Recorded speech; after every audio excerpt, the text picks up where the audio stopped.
What's going on, everybody? Welcome back to another episode of What the Game Means to Me. Got my co-host today with me again, Thaddeus Bell, and then also another special guest, Rob from Football and Chill podcast, and also part of the Off the Ball Network with us too as well. How you guys doing today? Pretty good, pretty good. Ready for Living another. that quarantine life. Yeah, yeah, man. It should be another little episode today. We're doing call it Saturday to Sunday. We're doing a little college football review, and then previewing the Sunday games today as well. So we'll start off, of course, with college football, and the biggest matchup that we had this weekend was Big Ten matchup, Ohio State versus Indiana. I know a lot of you guys caught that. I had to catch the end part of it because I was coaching, but we'll talk about that. I know Justin Fields didn't have that great of a game through three interceptions, but also had two touchdowns. They were able to win in spite of his turnovers and everything. So I'll start with you. First, that kind of like your just overall thoughts of Ohio State in the game, and just how everything played out. It was a pretty good game overall. I'm gonna start with Ohio State first. Justin Fields, he finally had his first, come down to earth type game. This is his first time he's thrown 3 picks in a game. Like all his games have been 24 for 28 for 320. So he finally had a regular game. They played well. I thought they were going to blow them out. I feel like they took their foot off the gas a little bit, but Indiana showed some promise, especially on the offensive side of the ball. That receiver they got, I don't know how to say his name, Frigo or whatever, but Yeah, the last 3 games he's had 500, almost 500 total yards receiving, and their quarterback Michael Phoenix showed a lot of promise. So I mean, it was a good game overall. Indiana showed me something. Ohio State's still a top 4 team, but they need to shore up some things on the defensive side of the ball for sure, but they're headed in the right direction. And overall, it was just a good game. And Indiana has some players. Michael Phoenix Jr. will be rising up draft boards as the season progresses. yeah, I think so too. What about you, Rob? What'd you see from the game?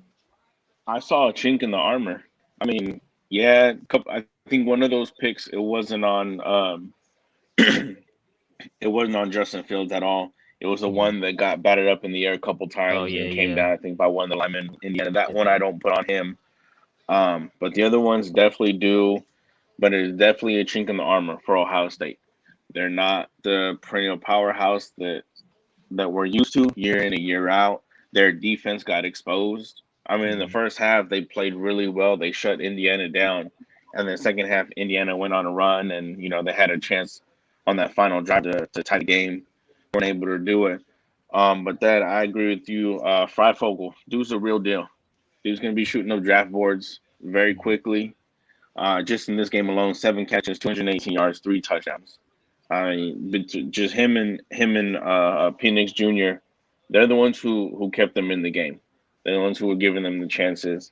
Overall, it was a good game. Master Teague, running back for Ohio State, Yeah. 26 carries, 169 yards, 2 scores of his own. So that helped a lot. That's what Ohio State needs to do. They need to get back to the basics and have a legit run game. And I know it's harder in the past. They've had people like J.K. Dobbins in that backfield, Ezekiel Elliott.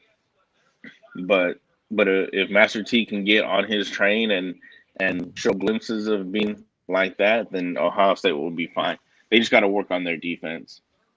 Yeah, that's what I figured. Pretty much most of it came from. I think I was seeing some of Jeff's. He's a big Ohio State fan. Yeah. Some of his tweets, and I don't know if it was a corner or if it was their starting safety that was specifically out, but he was saying it didn't seem like he didn't think that they would miss them that much. But Yeah. overall, yeah, that's what I think it came down to. Pretty much what both of you guys said. Justin Fields had to coming in down to earth type game with 12 incompletions, and typically, like I said, me and Thad said it the other day. I think he would go first 20 passes, Yep. completions, and then maybe have one or two that's incomplete. So personally, like I said, I had to kind of catch all the highlights and stuff. But from what I seen, it looked like like Dad said, they just took their foot off the pedal, because I know at a point it was 35-14, and they just easily they just start creeping back. So I don't know. Overall, I think like you just said with them, it's probably, hopefully it's a wake up call. Like that's probably going to be what their last and biggest toughest matchup all year. They should win out, and then we'll talk about a little bit later. The other side of the Big Ten, I guess Northwestern. A lot of people are figuring they'll win out as well. I don't know how great of a matchup that would be at the end for that Big Ten championship, but just a wake up call overall, I think, for Justin Fields and for Ohio State as a whole. Let me see. Somebody just said something there, Kyle. I assume you use OBS. How do you get multiple people on the same stream? Okay, I guess that's a I have one more question. thing to add really quick Yeah. about the game. That receiver, I don't whatever his name is, like Trifocal. yeah, Yeah. the fact that he did this against Sean Wade, which is a projected first round corner as Yep. well, is pretty big. Hmm. So yeah, he's Yeah. definitely right on the draft board. Because Sean Wade, I don't know if he's still regarded the top 15 pick in mock drafts, but he's up there, and the fact that he did that against him is Yeah. surprising. On prime time, exactly. So next game we're gonna move over to is the Oklahoma State game. A lot of people kind of had this one's circle is a prime time game at night. So start with you first, Rob. What kind of like what did you see from the game and what do you take away from it? So I watched this game closely for the first half only because I haven't really gotten a good look at Spencer Rattler in college. I Mm-hmm. followed him in high school when he was at Pinnacle. He was on QB1, so I watched him there. Very good high school quarterback. So I was very, very interested to see how he would translate over to college. Yeah. Um, he got off to a slow start. He played good the first couple drives. Got off to a bit of a slow start. Um, but eventually finished with 300 passing yards and 4 touchdowns. So I mean, once he got over that hump, he looked very good. He made Mm-hmm. very good decisions, no turnovers. He's very decisive in his throws, and it was a good game by him overall. And I do look to him to improve on that and probably be the Heisman frontrunner next year, if not next year, the year after that. Mm-hmm. Stevenson, the running back, 26 carries, 141 yards. It really seems like um, the Big 12 and a lot of air raid coaches are starting to lean more towards a run game. They're starting to go after those good running backs and who are able to get them 100 rushing yards a game. But Mims really didn't do anything. I expected a lot more out of Mims. He had what was it, like 3 catches for like 60 Mm-hmm. something yards, 65 yards. I expect a lot more out of Mims. But overall, I mean, obviously OU got it done, 41-13. I didn't think it was going to be a close game anyways, just Yeah. because I'm not too highly on Oklahoma State. I'm not too highly on a lot of teams. I'm not high on the college football season as a whole. Yeah. But yeah, Same thing with me. I think before I asked you that, yeah, everybody kept saying like this is the best defensive well, I think what the number we're ranked number one in with the Big 12 defensively, and then it's supposed to be Mike Gundy's best defensive team, but I guess that didn't really matter. It didn't show at all last night. Spencer Rattler and the rest of them boys pretty much carved them up. So that what did you see from the game? Take I take kind away. of I agree with Rob for the most part. Oklahoma, they started out really, really slow to start out the year. I think they started out 1-2. Yeah. Had some bad losses, but they've just over the weeks they've been one of the better teams in the country, in my opinion. After that Texas game, they've kind of taken off. Spencer Rattler has been getting better, like he said. They're depending on the running game and their defense. They're still shaky. I don't know how good Oklahoma State's offense is, but they showed some promise last night. And Yeah. I don't think they'll get a spot in the playoff, but I can see them winning out the rest of the season. And Oklahoma State, they kind of surprised me. I thought they would put up a better fight. Mm-hmm. And this season as a whole, I've expected to see more from Chuba Hubbard, but maybe they're having 9 in the box on a regular basis because of what he did last year, but he's not having the same type season, and that's having an effect on their passing game. So Yeah. overall, I mean, I expected this Oklahoma to win, not by 28, but I expected them to win by a couple of touchdowns, and that's what happened. Yeah, I thought it'd be a little closer as well. Like you said, pretty much every week since that Texas game, because early on, like I said, I think I said it the other day. Ever since he got benched that one game, Yeah, it was Texas.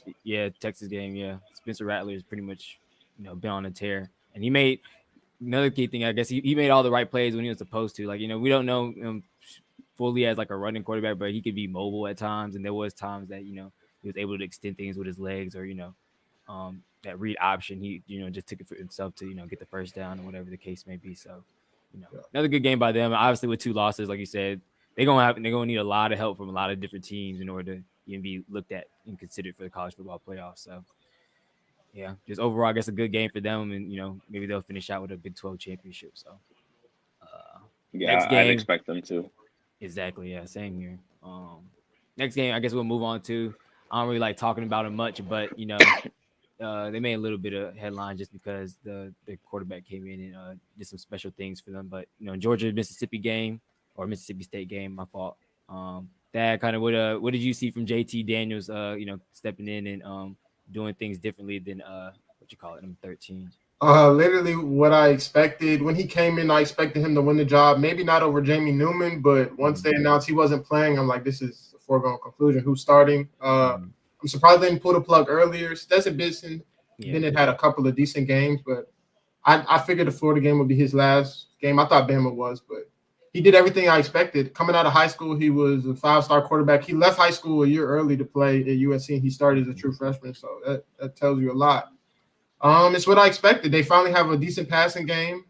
George Pickens, people like him will be happy because I thought they were going to be out of there with the type of offense they run. But show me what I expected. A nice passing game, a nice pro style offense with him in there, and like he can make all the throws which you saw yesterday. So Georgia's trending in the right direction, I feel like. And Mississippi State's not that bad, but everything I saw from JT Daniels I expected. And I expect him to be hungry because he sat long enough. I know he was tired of sitting. Yeah, those 4 or 5 weeks. Tired of sitting. So yeah, too many games went by because, like I said, pretty much I knew after that Florida game it was done for. I really thought Bennett was gonna get pulled that game when they played, but he came in like you just said. He made a lot of key throws. Like see, he can push the ball down the field. Versus Bennett is more like I guess a mid-range passer, whatever the case may be. But I don't know. The game was still too close, in my opinion. No, it was. Yeah, but Rob, what did you see? What do you think? So the problem I have, not the problem that I have, but one thing I look at when quarterbacks come in and ball out like JT Daniels did is when you're somebody like Mississippi State, you're game planning for somebody else entirely all week.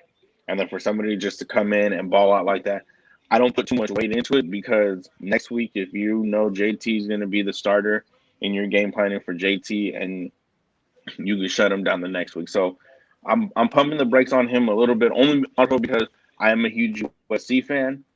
So I did follow him coming out of high school. He was a 5-star recruit, as Thad said. He actually tore his ACL against my hometown team, Fresno State, in the first game, 2018 season, 2019 season, whatever it was. And then Slovis came in, took the job, so JT transferred.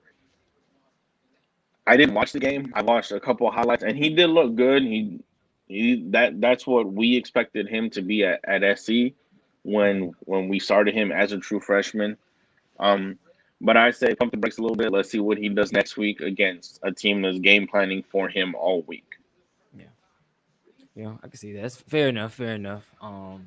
Overall, like I said, kind of like same thing with them too. Their season is kind of done at this point. It's really just like if any of them stay finding their quarterback for next year, which it looks like it could be JT Daniels or probably Jamie Newman, obviously if he ends up deciding to play. Who knows what's going to be going on with COVID by then? But just find their their quarterback and their players for next year, because with 2 losses, don't really see them working their way into the college football playoff conversation either. So yeah. And then real quick before we hit on to the NFL, we can just do a college football review. Any big news that we heard, saw, any other games that might have happened, any plays. There was a few nice little plays that I kind of wanted to talk about that happened as well. The Smoke Monday return, and then I think Iowa State, it might have been their linebacker. Somebody, it was either Iowa State, did like a little euro when they caught it picking like euro through 2 defenders to score 2. So is any news or anything that we might have heard or saw throughout the college football playoff or college football week, that might have any indication for the college football playoffs or anything at all? So nothing really. Nothing major that I can think of. Wisconsin, their loss to Northwestern was a little surprising to me. Maybe, I don't know. They look good against Michigan after like a couple weeks off, so I was expecting them to, play the same way. But Northwestern, I haven't watched them play, so I didn't really know what they were capable of. But they shut them down. They held them to 7 points, and they really controlled the ball from start to finish. Yeah, Northwestern just seems like one of those teams that just kind of like they just get the job done. It's not going to look pretty. Yeah. Like they just, they know what they're good at, and they're going to do those things in order to win the game. So, it was pretty low scoring, and, most of the scoring I think came, first half. So it was like it was pretty much boring. But like you said, they Northwestern got a good win in. I know they probably heard Joey Galloway talking about him last week on like I said, they're expected to win out as well. So it should be a pretty, I guess, nice matchup. Ohio State still looks a little shaky throughout the year. Should be a nice little matchup at the end for, I guess, the Big Ten championship. So Rob, anything that you specifically may saw throughout the games yesterday? Not really. I only really paid attention to a few of the games. Yeah. Watch out for SC though. Our offense is starting to click. If Keaton Slovis can get his accuracy back, USC is going to be a team to watch. It's going to hurt us being in the Pac-12 and only playing. I think we're end up only playing like 6 or 7 games this year. So I think that's what's going to keep us out of the playoffs this year. Yeah. Unfortunately, I'm surprised anybody want to talk about my guy Trask. Is he in the? Does anybody think he's in the? Are we putting him in the Heisman conversation or? Yeah, for me, I would. I mean, he's in the conversation.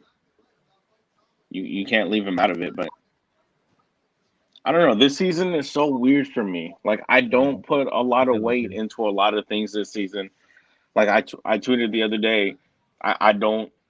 This season's not a real season to me. When you have teams like Coastal Carolina sitting at 15, Cincinnati is not a top 10 Liberty college was football 21. team. Liberty just lost to NC State. They were at 21. And this season is so weird to me. Like a lot of people were talking about Mac Jones being in the Heisman conversation, and I don't remember who said it on one of the games yesterday. They said, how are you in the running for best college player in the country when you're not even the best player on your offense?" Yeah. Because Alabama's running back clearly is their best player. Give him the ball. He's going to do what Alabama running backs do. Exactly. But yeah, this season's just so weird for me. I don't know. Yeah. I feel you though. I feel like I don't want to say everybody's not locked in, but I kind of feel that way. Like in Penn State, like 0-5. Yeah, that's what I was about to say. They went 0-5. Yeah. That's the next thing I was gonna bring up. Like they started out, when Big Ten football came back, they was ranked. I forgot what they were ranked. They were ranked 9th. Yeah, they were a top 10 team.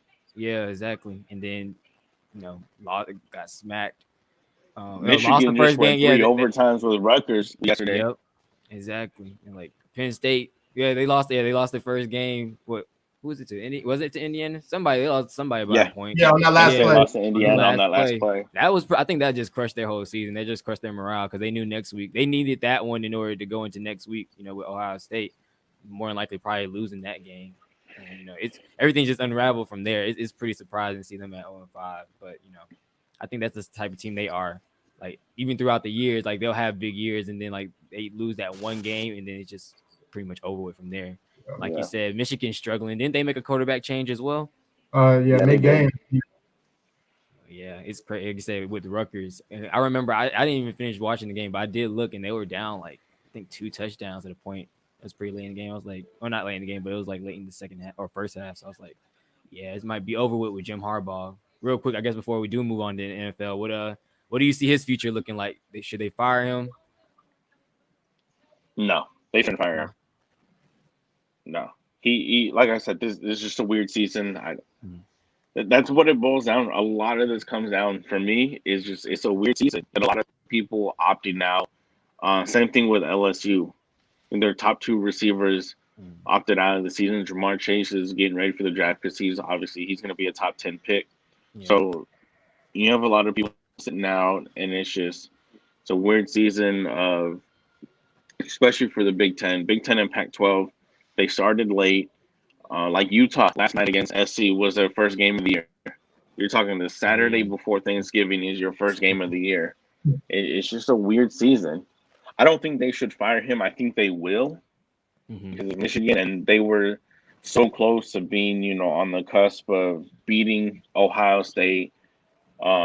They wish JT Barrett didn't get that first down. For those of you that are curious, thank you, bro. He did not get that first down. Yeah. They were talks of college football playoff team every single year, and just this year, it's all unraveling. I think they will fire him. I think he will go to the NFL next year, but I don't think they should. Yeah, I mean, I can see that as well. Like you said, it's just a weird season. I guess maybe give him one more season because, like, even I guess where I'm coming from or thinking about it is like not just this season, but just like past season. He's like he can't beat Ohio State.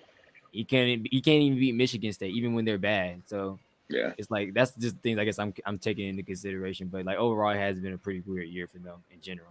That what you think? yeah, I agree with Rob pretty much. They probably will, but they shouldn't. It's a weird season. You can't really judge him off based off this. It's just weird. I don't know. And the coaches before him, Brady Hoke, and I can't remember the other guy's name. They didn't have nearly as much success as he did, even though he hasn't won a big game. But he's consistently winning 10 games, 9 games, stuff like that. But Yeah. I don't think they should fire him, but they probably will. But I wouldn't be surprised if they did it. Yeah, it might just be a little bit of pressure because media it's going to come up. It's going to be talked about, especially throughout the season yeah. if they make have another one or two bad losses and then like towards the end of the season as well. So Because they're gonna lose by 30 to Ohio State, oh yeah, of course, like no question and about it. I think that's gonna be the straw that breaks the camel's back. Is you as Michigan, you cannot lose, you cannot get blown out, and they already got blown out last year too, Yep. or the year before, whichever one it was. So if you get blown out back to back years, Yeah. you're done. Yeah. Yeah. It's like well. Hopeful wishing for them. More than likely, I feel like you say they may, but then again, they may give him that extra year just because the history he has with them. That's his alma Yeah, mater and everything. So, maybe so. And then hopefully they get back on track next year because I would like to see Ohio State. Even though we've seen Indiana, we might see Northwestern later on. I want to see them get a little bit more competition. yeah. In that Big 12. So. All right, so that does it for the college football review for this week. I'm going to switch over to the NFL now, preview some games before this 1 o'clock start.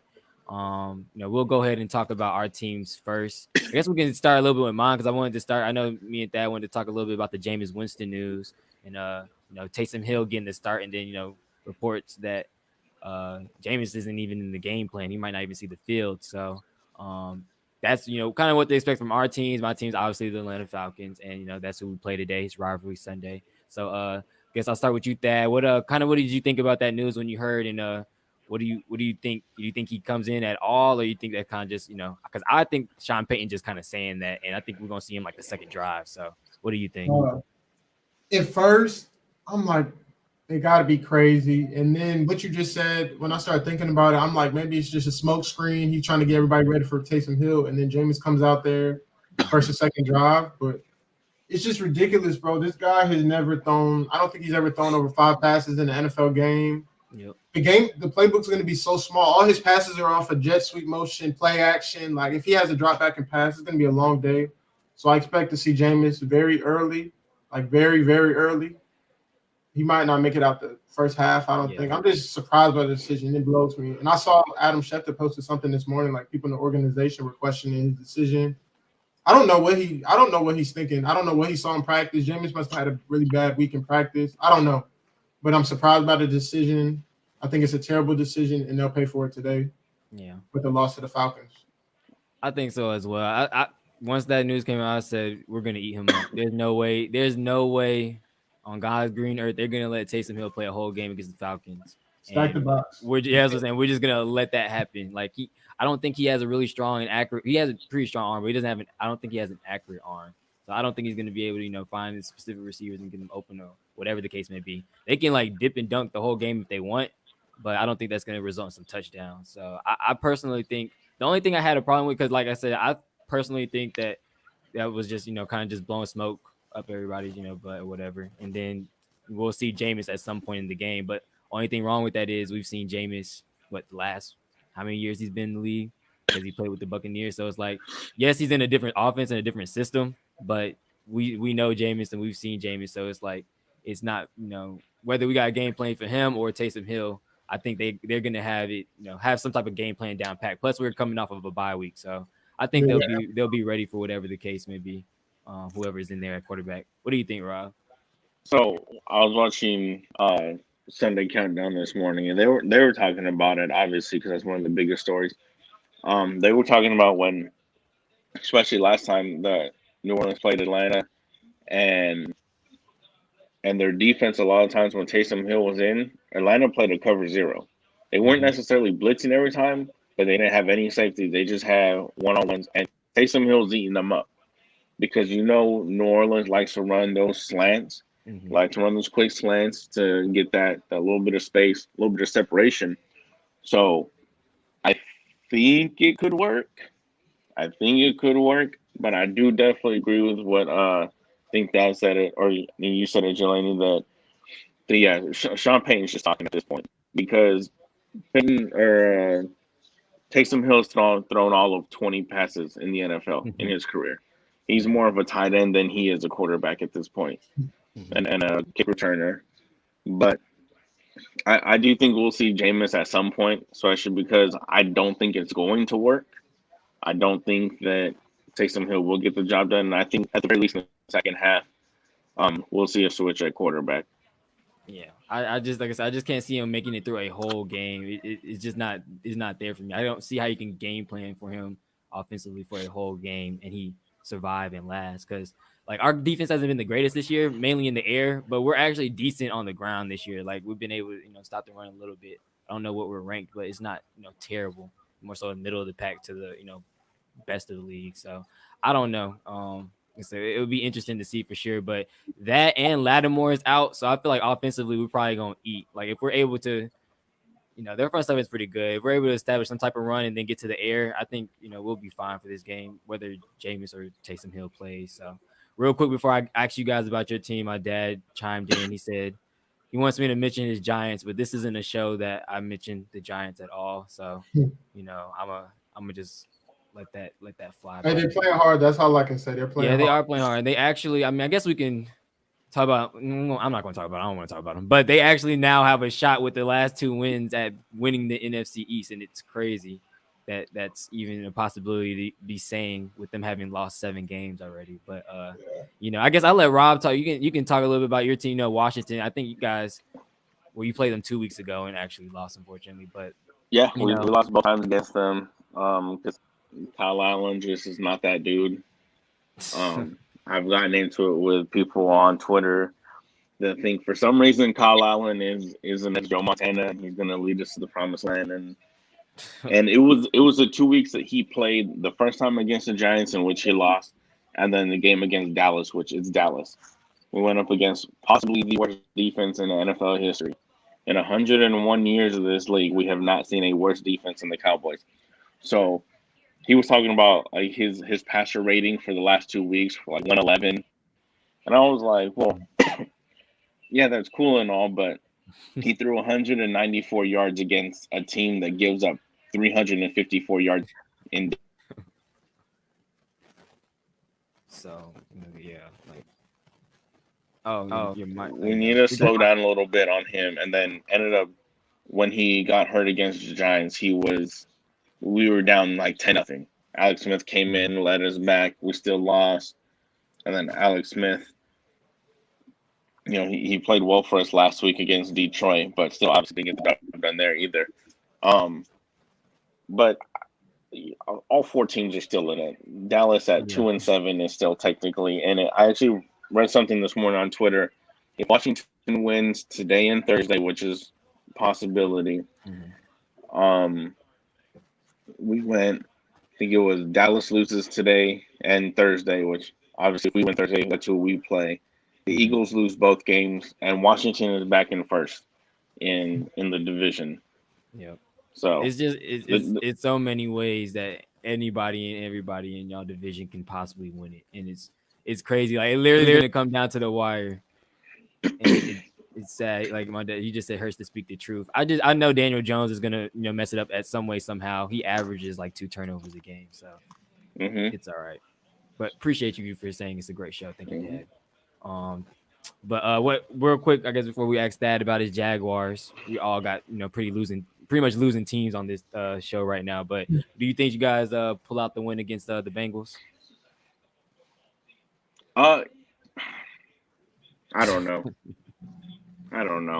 I mean, I would like to think we would because their offensive line is garbage. That's been the talk of the Bengals all season. Is if Joe Burrow had an offensive line, he'd be balling out even more than what he is now. And he is playing very well. So our front seven should eat. We should get a Chase Young should have a multiple sack game today, Mm-hmm. but Chase Young didn't get anywhere near Matthew Stafford last week. Given Matthew Stafford throws a lot of short passes, he threw a lot of quick passes last week. Yeah, because they don't have his Um, downfield we target. should win. We should win just because of that alone. Their offensive line isn't great in our front seven. Nothing but first round picks. Montez Sweat. I think Jerron Payne is out, but still got Jonathan Allen, Matt Iodinis, and Mm-hmm. obviously Chase Young. So we should win. We should be able to pull out a win. Hopefully so. Like I say, you get your name back into that race. What about you, Yeah. Thad? You guys got the undefeated Yeah, this is. Pittsburgh Steelers. So what you guys Um, what do you think they're gonna do today? I'll start off being positive. We always play Pittsburgh well for the most part, whether it's the playoffs or just regular season. Like even we beat them in 2007 in the playoffs and then 2017. So we have a good history against them. But C.J. Henderson's out and Sidney Jones, so both our starting corners are out. So I don't know who's going to guard Juju or Chase Claypool. Mm-hmm. It'll be rough. Chenault's not playing either, so they'll be rolling coverages to DJ Chark up pretty much all game. I expect the Steelers to win by 2 touchdowns. We might keep it close. We might fight a little bit, but towards the end they'll pull away. I'm just hoping week by week we keep doing our job and losing so that we can get our quarterback of the future and just go from there. I know we have a lot of other pieces to fill, but I'd rather start off by just getting our quarterback, Mm-hmm. So I don't expect much. I expect us to lose. We played hard. We played good last week. I'm not gonna lie. We lost to the Packers, but I watched the entire game. Y'all had a It chance. was a good game. It was a good game. We just couldn't finish. But Y'all probably actually should have won. But yeah, yeah, that backup quarterback, I don't even know his name, but he's been filling in pretty well. yeah, he's solid. He's just as good as Mitchell, which is okay. So. Yeah. But yeah, I might don't be just expect good much. enough to maybe win at the end, but not pull it out. Not looking forward to this game. That's all. Yeah. I mean, we saw what Pittsburgh did with Dallas the other week. I mean, 2 3 weeks removed, but anything. They have way more talent than us. Way more talent. Dallas is underachieving. Yeah, I guess. I mean, as real quick, James Robinson. Do I start or bench him? I would say start him. He's productive. I like him. I'm not gonna lie to you. That's I like him. I don't know how good Pittsburgh run defense is. I know their defense is good in general, but I don't know what's stronger their pass or run game. I'm talking about stats wise. Yeah, they were somewhere up there. I don't think they're first. I think the Colts are first. I would start him because he'll have at least 25 touches. Yeah, so total. I might think about it. I'll look at my other options first. But let's I guess we'll head into the big matchups of the week. We'll first start off with the Titans and Ravens. It's gonna be a pretty big matchup. Just because it's they're fighting for wild card spots now, but just in general, they're both at 6-3, I believe. So I'll start off with you, Rob. What do you think of this game? Who do you think is gonna win? Titans are gonna win. They're gonna be on the backs of Derrick Henry again. It's gonna be a lot like the playoff game last year. Mm-hmm. I don't think Baltimore's gonna be able to stop Derrick Henry, and I don't have faith in Lamar Jackson anymore. Wow. It's a lot like RG3, his rookie season. He played great, rookie of the year. Led us to the playoffs, and then defensive coordinators had an entire year of film to watch, and they figured him out, and they figured out how to stop him. His torn ACL didn't help him either. But yeah, Lamar Jackson, they figured him out. They know how to stop him. He is not a true pocket passer. He never has been. He was at Louisville rushing for 200 yards a game, some games. So he's never been a true pocket passer quarterback. And he still isn't. He hasn't been able to develop that. And just that alone, that their defensive figured him out, and he's not able to play like he used to. Let's see that. What do you think? Just to piggyback off what he said really quick, his analogy from earlier with the USC quarterback, JT Daniels, and at that higher level, D1 football and NFL, like when coaches that matters. That year of film matters. They sit down and watch your strengths, weaknesses, and those guys are really smart. Like being in the film room, my defensive coordinator at my school, like these guys know what they're doing. They find any little tendency and they attack it. And that's what they're doing with Lamar. They're finding out his weaknesses, and they're just that's pretty much it. But the other way around on this game. I feel like the Ravens will bounce back. I know Lamar has that in the back of his mind that his playoff failures and Tennessee is one of the teams on his checklist. That he has a defeat. So I see it being a close game, a defensive game, 23-20, 2017, something like that, and then pulling it out. And I don't have a specific reason why, but I feel like Ryan Tannehill will turn the ball over 2 or 3 times maybe, and that will be the deciding factor. But I could see it going the other way with Derrick Henry having a 175-yard game and them controlling the clock pretty much. Yeah. But I see the Ravens pulling this out in a close one. Yeah, it definitely is a toss-up type game because we from the Titans offense, we've seen a lot of good things from them this year, but then they've also had a few blunders here and there. Cincinnati the other week, that wasn't the greatest showing, and they start scoring towards the end. And then Indy whooped them.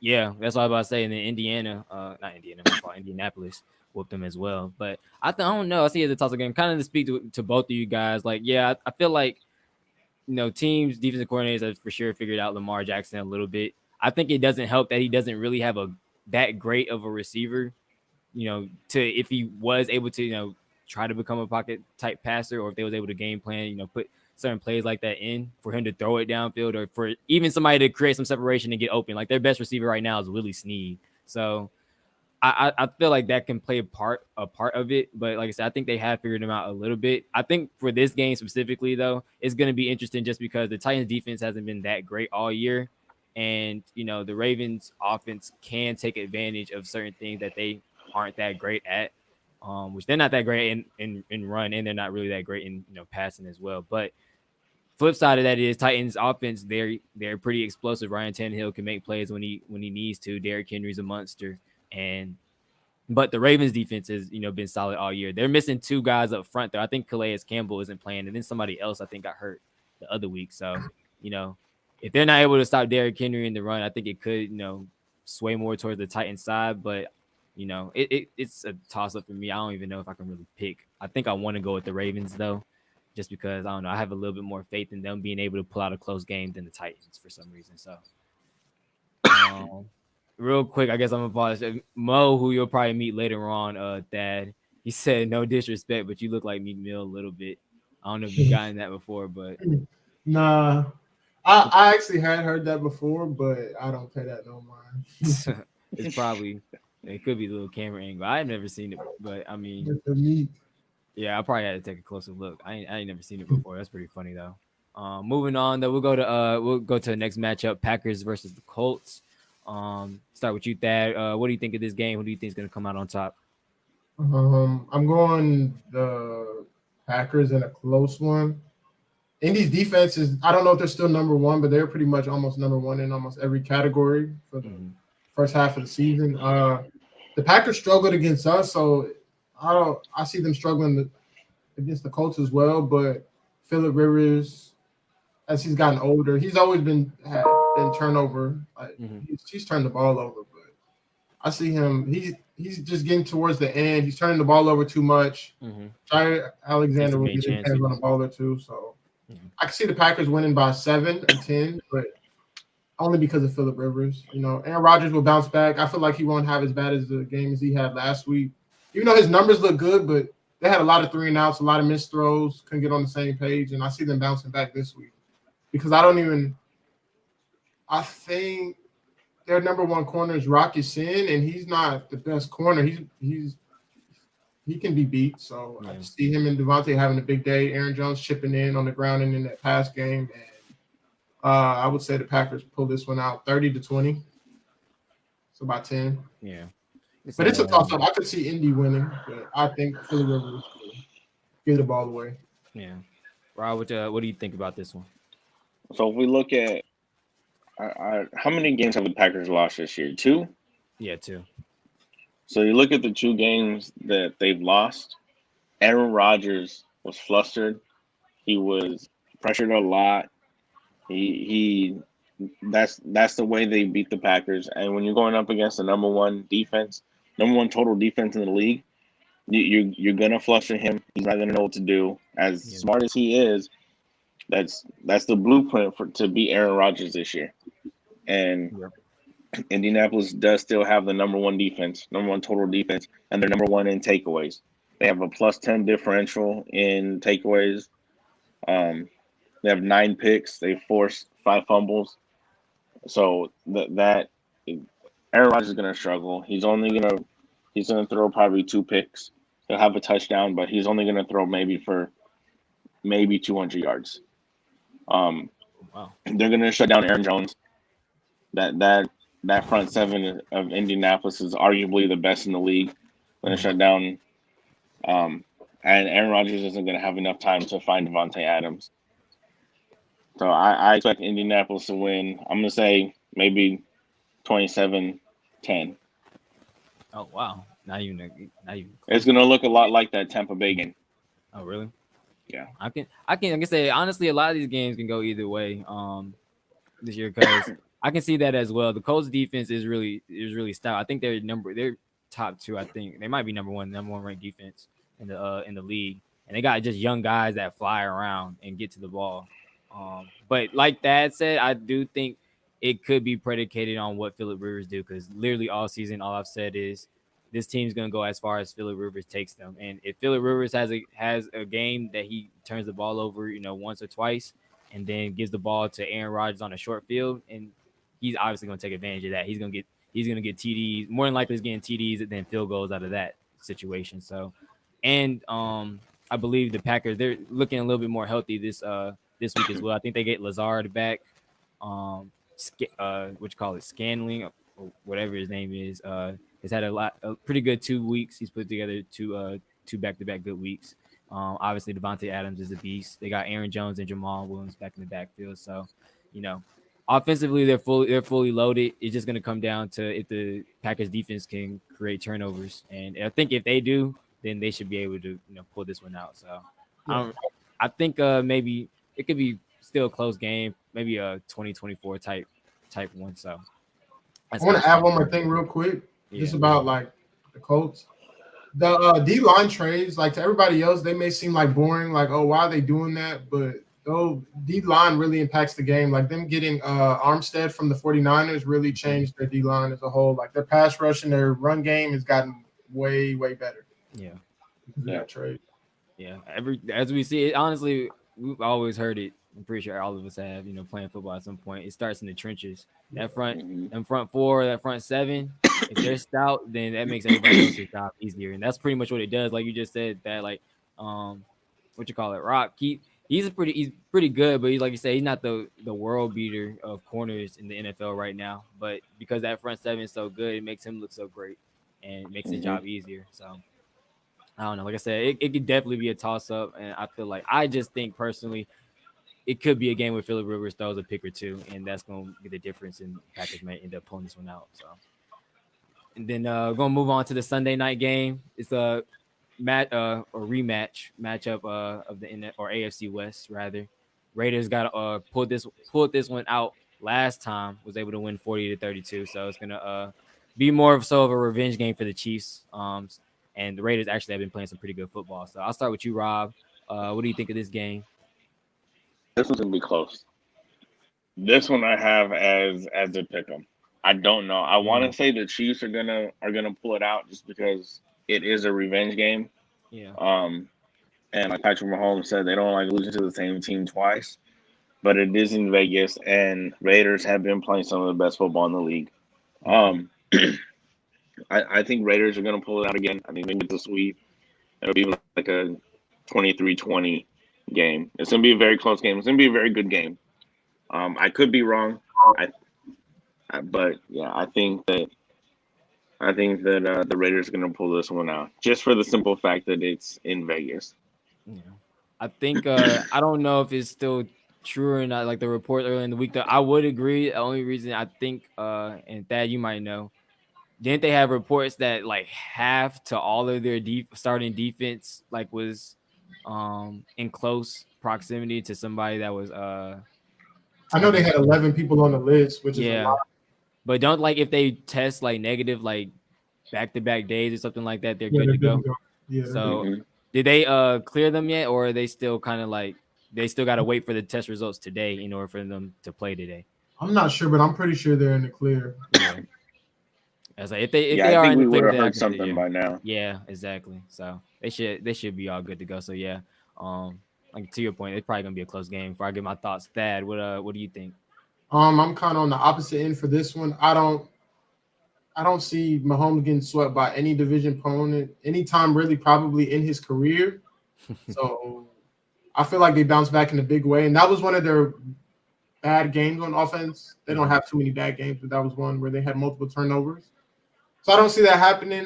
The Raiders, they are playing good football. Josh Jacobs is the legit back. They have Darren Waller, Ruggs, John Gruden, and Mike Mayock. They deserve a little bit of credit because I know everybody was questioning the decision when he got hired, the 10-year contract, all that. Bringing in a GM that just his only experience was on the NFL Network and stuff. Hmm. They're playing good football. I see the Chiefs just being too much this time. I don't see them shutting down their passing attack like they did. I see some big plays from the multiple weapons they have. I don't know who's going to have a 100-yard game today. Hill, Kelsey, maybe Hmm. even Sammy Watkins. You never Really know. anybody. I just see them breaking out today and getting their revenge. And if I'm going with a score prediction, I would say 34 to 24, pulling away at the end. Or it could be even bigger. I wouldn't be surprised if this is a blowout, like Yeah, 21 plus, but we never know. it Because is a Derek Carr is possibility. questionable. Like if you start heating him up, he can't sit back in the pocket. He makes some questionable decisions, but we'll see. We'll just have to see. The Raiders are pretty decent. Yeah. I can see that as well. I can see the point to both of you guys. Like it could be very close or it could be a blowout. Like we've seen the Raiders get blown out. Like when the Bucks were on their I guess best football. They were playing their best football. That's probably one of the best games that they played. They pretty much handled them um pretty handily. So I can see the Chiefs being able to do the same thing. And even though he hasn't been that much of a factor, they got a few new toys. Obviously Le'Veon is back there as well with Sinclair or not Sinclair, Highclair, but they also got what you call it, Sammy Watkins is coming back more than likely, and then like you said, anybody can pop off at any time. Kelsey, Hill, Watkins. We've even seen what you call it a few Nicole, games. Yeah, McCole go off a few games. So it's like literally, it's like pick your poison. You can't double team them all. You can't really man to man, and you can't play cover zero on them either. So it's gonna be it could be a toss up or it could be a blowout because the Raiders defense has always been a question this entire year. But they've been playing decent the last few weeks. But they can probably easily be exposed. It could be another off week for them, especially with all the news that's been circulating about them maybe being able to play and maybe not be able to play. And then the Chiefs can easily take advantage as well. So, you know, who knows? It's I think personally the Chiefs are gonna win this one. I don't know if it'll be a blowout, but I can see a 34-24 type win, like you said, that. Right. And then last quick game that we're gonna head on over to. It's gonna be a Monday night game, but obviously it's still very big and it's very important for obvious reasons to these teams. But the Rams versus Bucks. So I start again with you, Rob. Who do you see coming out of this one, and what do you think of this matchup? Man, what Tom Brady are we gonna get? Are we gonna get the Tom Brady that of last week, or are we gonna get the Tom Brady against New Orleans, who was only able to put up 3 points?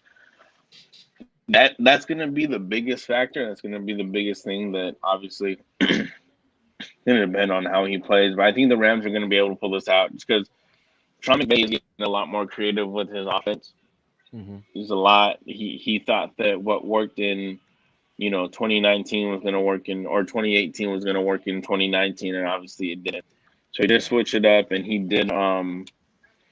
He has gotten a lot more creative, and they are playing a lot better football. Unfortunately, in most divisions, 6-3 would be enough for a division lead. But when in the NFC West, when you have if Jimmy Garoppolo wasn't hurt, they'd be in the mix too. The Yeah. Niners would be in the mix too. You'd have all four of those teams potentially being in the playoffs. But unfortunately, this year when you got to deal with teams like Seattle and Arizona twice a year, 6-3 is good enough for third place in the division. Mm-hmm. But I think the Rams are going to pull this one out. I think the defense is going to get to. I think Aaron Donald's going to get to Brady a couple times, and it's not going to be enough to. He's not going to be able to overcome that. Yeah. That. What's your thoughts? I agree with Rob on this one. I got the Rams. And I feel like this will be a lot like the Saints game, not as bad as the Saints game, but like a mix between the Saints and the Bears game for Tom Brady. Because the Rams showed last week against the Seahawks, even though the Seahawks O line isn't the best, they got a lot of pressure. They made Russell Wilson make some bad decisions. I can see the same happening this week too with Aaron Donald and Robert Quinn or Leonard Floyd, Yeah, Floyd. which one? Floyd, yeah, Floyd. But yeah, if they heat Brady up, every quarterback's not normal. Once you pressure him, he gets hit. He's tired of getting up. He might have a slight bit of happy feet. Looking at the line, he should be looking downfield. But I don't know. This one's hard. Like the Rams could, if they get pressure, they could control the game. Sean McVay will put his guys in the best positions, on offense and stuff. But the weapons he has, I just feel like Jalen Ramsey's not going to try with this week. He probably has to stay on one side because they really kind of have three number one receivers. So they're gonna have a tough time covering all those guys. And I feel like last week against Carolina, they clicked. Like everybody was getting the ball, everybody was getting fed, especially that second half.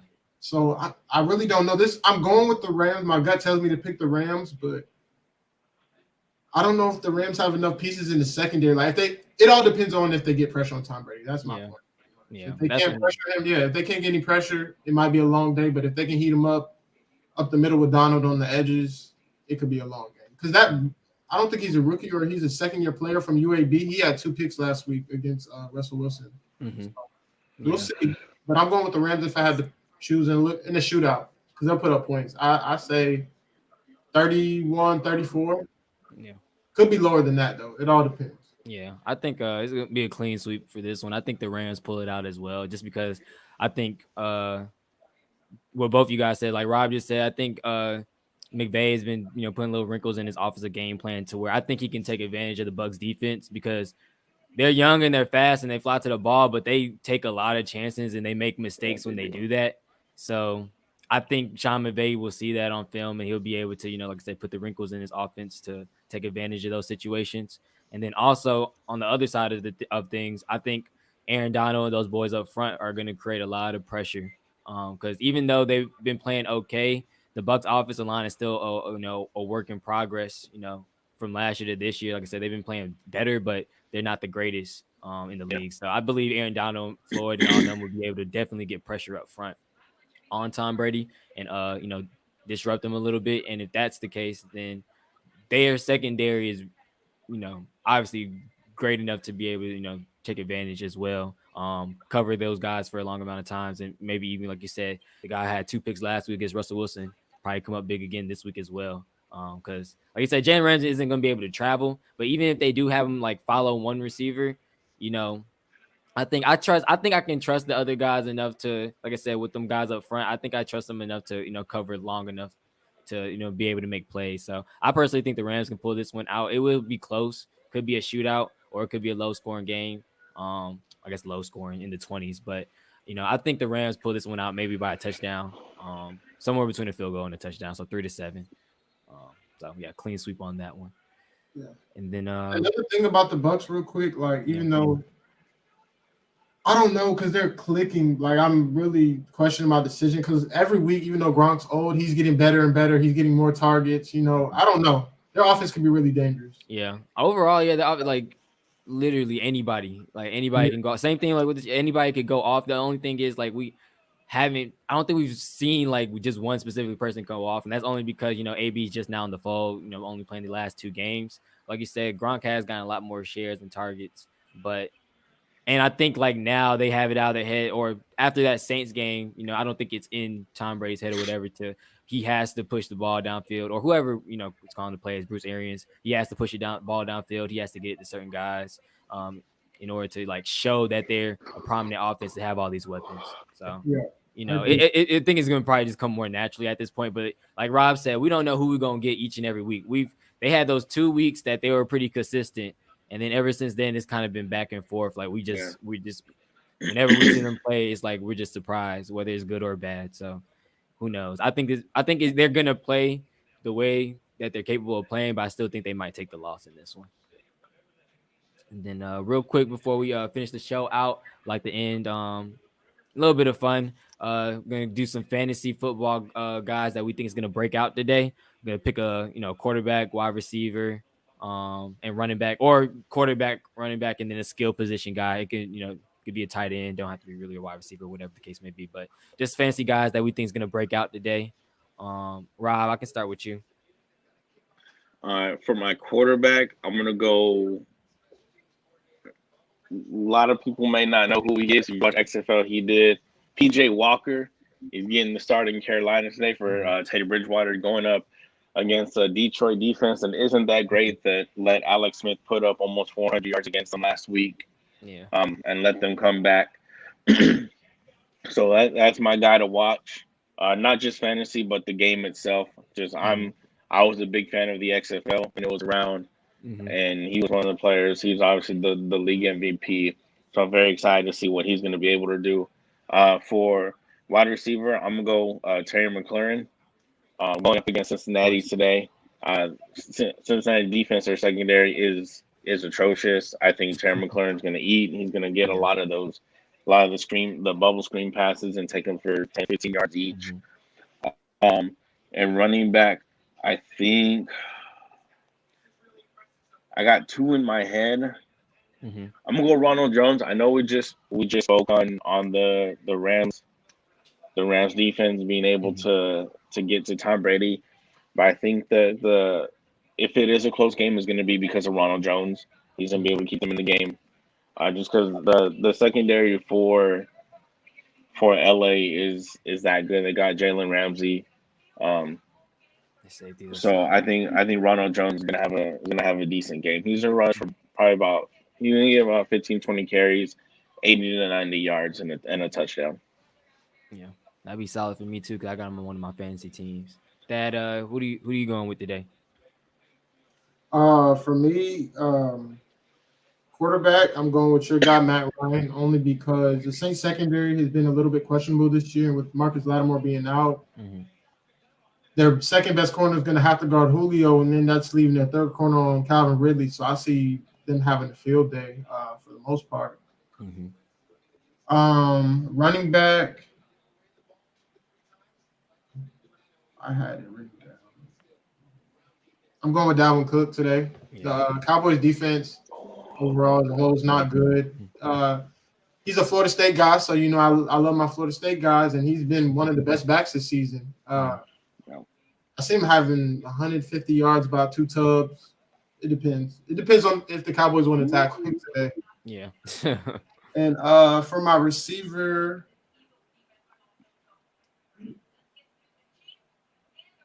it's kind of hard. I was gonna have Big Ben as my quarterback, but I'm going with. I know this is not even. I don't even think this is a good pick, but I'm gonna go with Chase Claypool today. I see him getting a lot of red zone targets with our top 2 corners being out. Yeah. And he's one of Big Ben's favorite red zone targets already, besides Ebron.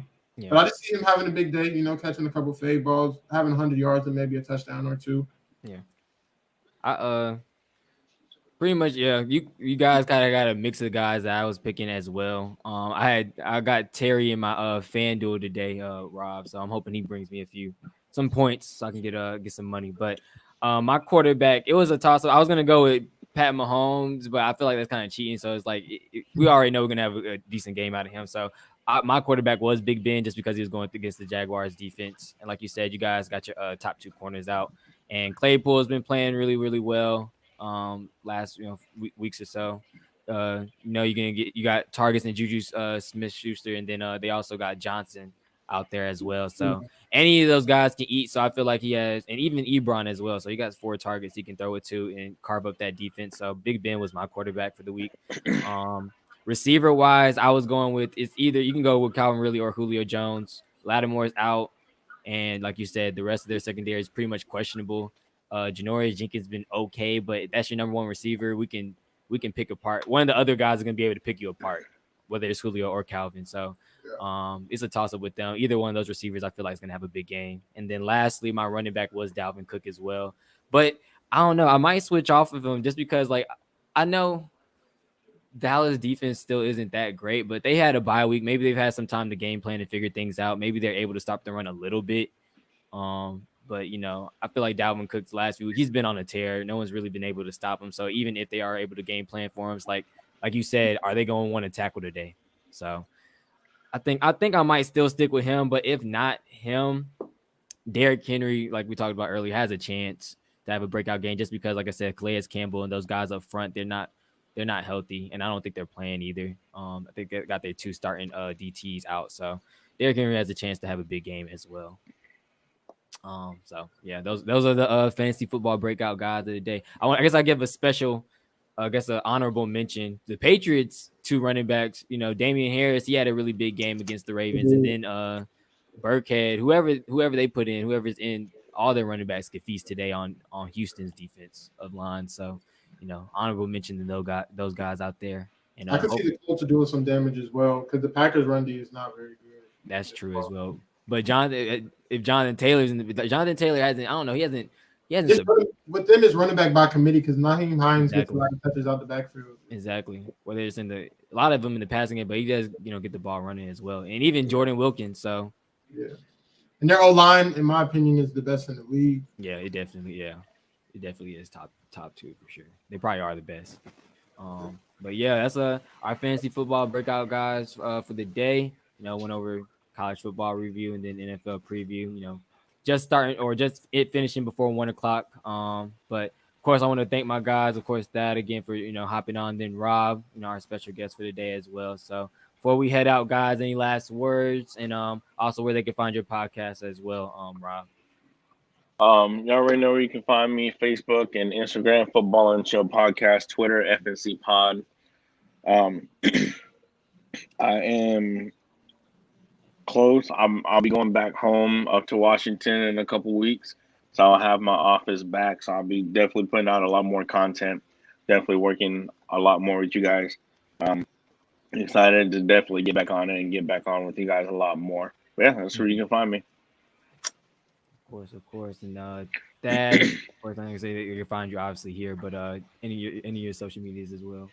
Yeah, my Twitter is Thad__04, and then my Instagram is Thad underrated. And I just look forward to doing more content with Jelani, bringing more guests on, having Rob on more, and easing my way into this. I'm kind of new to this, but we're gonna keep progressing. That's about it. Yes, sir. Yes, sir. We're all there at one point. Yeah, exactly. Even me too. Honestly, like I said, you say you're new to it, but I feel like it's coming naturally. Obviously, we're just talking sports, so it's like it's what we've been around our whole lives. So, in my opinion, you're doing great, bro. So appreciate you, of course, for hopping on this journey with me and seeing where this goes. So, and of course, you guys know where you can find me, find us. Twitter, WTGMTM podcast, Instagram, What the Game Means to Me, and also Facebook, What the Game Means to Me as well. We're producing a lot more content, get some more interviews out there, and then also, of course, be joining our Off the Ball brothers for some more shows as well. So appreciate everybody for tuning in. Hope you guys have a happy and safe Sunday. Enjoy some football, and have a good rest of the day. Appreciate you guys for tuning in.